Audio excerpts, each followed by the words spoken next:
sa ginawa ni Rocky Boy dito kay Tanggol, delikado na siya sa mga kamay ni Ramon. Nakatakas itong si Rocky Boy pero may palatandaan naman itong si Ramon para makilala niya kung sino ang nagtangka sa buhay ni Tanggol.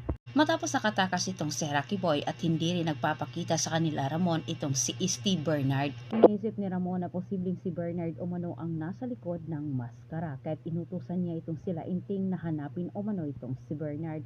Pero sa kasamang palad, hindi rin ito mahagilap.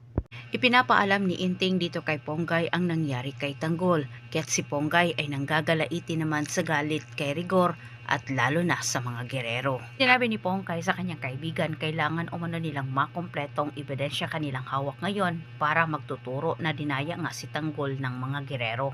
Umanong mapatunayan nilang lahat at maupo umano itong si Tanggol bago pa mahuli ang lahat. Sa kabutihang palad, hindi nagkamali sila Ponggay sa taong nilapitan nila.